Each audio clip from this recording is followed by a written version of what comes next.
Hello beautiful souls, good morning. Carpe diem with লাভের আরেকটা ব্লগে তোমাদের সকলকে ওয়েলকাম জানাচ্ছি। আজকে রবিবার, তাই সকাল সকাল চুলে একটু তেল মেখে নিচ্ছি। চুলে বাদে আর কোথাও আমি তেল লাগাই না। তারপর মাথায় তেল মেখে নিয়েই বাজারে চলে গিয়েছিলাম।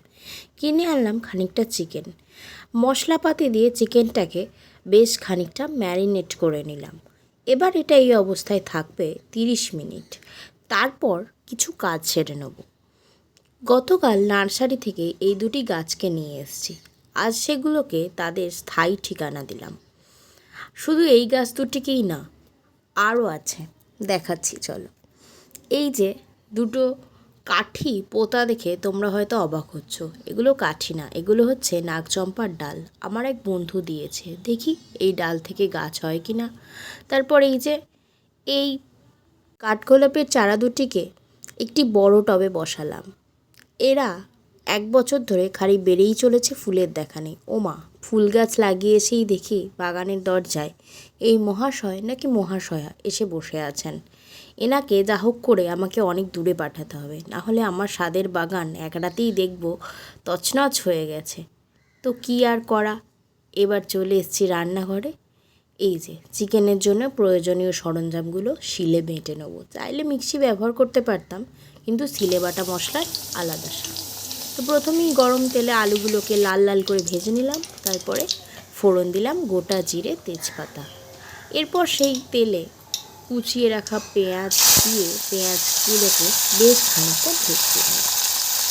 তো এইভাবে চলছিল রান্না। হঠাৎ করে বাইরে শব্দতে গিয়ে দেখি, ওমা, একটি ছোট্ট বেড়াল ছানা কীভাবে আমাদের বাড়িতে ঢুকে পড়েছে। তো সেই বেড়াল ছানাটি কিন্তু বেশ অদ্ভুত। এই ব্যাটাকে খাবার দেখালে আসছে না, কিন্তু ফোন দেখিয়ে ডাকলে কেন জানি না চলে আসছে। এই যে দেখো, আমার হাতে ফোন আছে, আমি ভিডিও করছি, ও কিন্তু সমানে আমার দিকে তাকিয়ে তাকিয়ে মিয়াও মিয়াও করে ডাকছে আর আমারই চারপাশে ঘুরছে। অথচ ওকে যদি দুধ দেওয়া হচ্ছে, ও কিন্তু দুধ খাচ্ছে না। একমাত্র যার হাতে ফোন আছে, ও কিন্তু এগিয়ে এগিয়ে তার কাছেই যাচ্ছে। এদিকে ওর ভিডিও করতে করতে আমার পেঁয়াজ ভাজা হয়ে গেছে। পেঁয়াজ পুড়ে গেলে আমি বিশাল ছাড় খাবো, তাই তাড়াতাড়ি এর মধ্যে ম্যারিনেট করে রাখা চিকেনগুলোকে দিয়ে দিলাম। এরপর কষানো হবে। অন্যদিকে শিলে দেখো সব কিছুকে মিহিভাবে বেটে নিয়েছি। শিলে মশলা মারতে আমি বেশ ভালোই পারি। তারপর আর কি, ওই মশলার পেস্টটা দিয়েও বেশ নাড়িয়ে চাড়িয়ে কিছুক্ষণ সময় ধরে কষিয়ে নিলাম। নিজে রান্না করলে কেন জানি না কষা মাংস খেতে খুব একটা ইচ্ছে করে না, বাট ছোটোবেলায় যখন দিদা রান্না করতো তখন কষা মাংসের জন্যই অপেক্ষা করে থাকতাম। ওমা, এ ব্যাটা দেখি আবার চলে এসছে, একদম শটান চলে এসছে এবার আমাদের বাথরুমের সামনে। দেখো, ফোন দেখে জাস্ট ওর এক্সপ্রেশনটা দেখো। ওর সামনে ফোন ধরলেই হচ্ছে। ব্যাটা মনে হয় আগের জন্মে রিলস টিলস করতো, তাই এই জন্মে ওর অ্যাডিকশান থেকে গেছে। এদিকে মাংসই আমি এর মধ্যেই জল ঢেলে দিয়েছি। এরপর মাংস ফুটে সেদ্ধ হয়ে এলে খেতে বসবো। এদিকে ভাদ্র মাসে রোদে দিয়েছে বিভিন্ন রকমের মশলা, ডাল, ছোলা সব। আজকে মশলা রোদে দেওয়ার পালা। আগামীকাল থেকে বোধহয় আলমারি খালি করা হবে জামা কাপড় রোদে দেওয়ার জন্য। এত বড় বক্সে কি এসেছে বলো তো? জামা কাপড়ও নয়, কসমেটিক্সও নয়, এটা হচ্ছে আমার রুষা রানীর খাবার।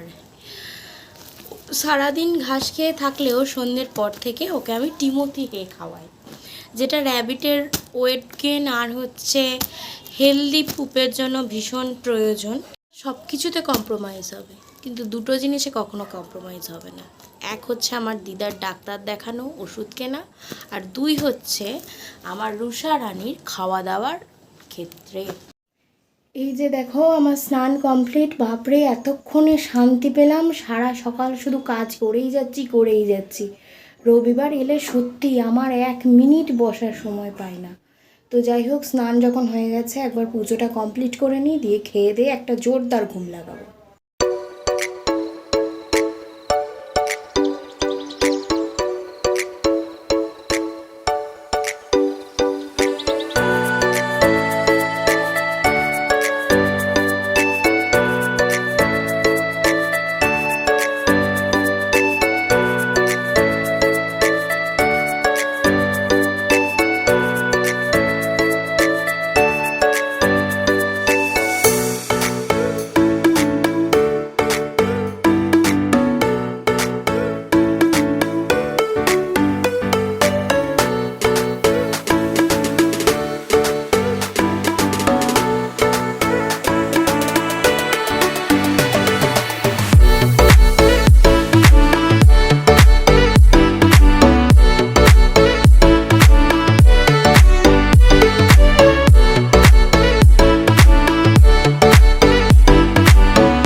আমার ফুল তুলে পুজো দেওয়া কমপ্লিট। এই যে আজকে আমার সিম্পল লাঞ্চ মেনু, আলু ভাতে, শাক ভাজা, মাছ ভাজা আর তার সাথে এক বাটি চিকেন। আর এদিকে দেখো আমাদের বাড়ির কি অবস্থা, চতুর্দিকে শুধুই নারকেল পাতা আর নারকেল পাতা। তার কারণ হচ্ছে আমাদের নারকেল গাছ পরিষ্কার করতে এসছে। ওই যে দেখো একটা কাকু এই নারকেল গাছটাকে পরিষ্কার করছে, একটা পা দেখা যাচ্ছে শুধু, কাকুকে দেখা যাচ্ছে না। এই যে দেখো এই গাছটা অলরেডি টাকলু হয়ে গেছে, আর ওই যে আগে যে গাছটা দেখালাম ওকে এখন টাকলু করা চলছে। এই দেখো গোটা বাড়ি শুধু নারকেল পাতাতে ভর্তি। তো যাই হোক, এটা করতে এখন বেশ খানিকটা সময় লাগবে, আর দিদা তো মোটামুটি বসে থেকে কাজ দেখবে। যা ঘন্টাখানিক পর কাজ সম্পূর্ণ হয়েছে। এই যে গাছে ছিল এতগুলো নারকেল, এগুলো আমরা পেয়েছি। এরপর আমরা দুপুরে ঘুম দেব কি, ও মা, আমরা বিছানায় ওঠার আগেই দেখতে পাচ্ছ একজন চাদর মুড়ি দিয়ে সুন্দর করে বসে আছে, আসলে এতক্ষণ ঘুমাচ্ছিল। যাই হোক, এবার ঘুম দেব। আজকের মতো এটাই, দেখা হচ্ছে নেক্সট ভিডিওতে। টাটা।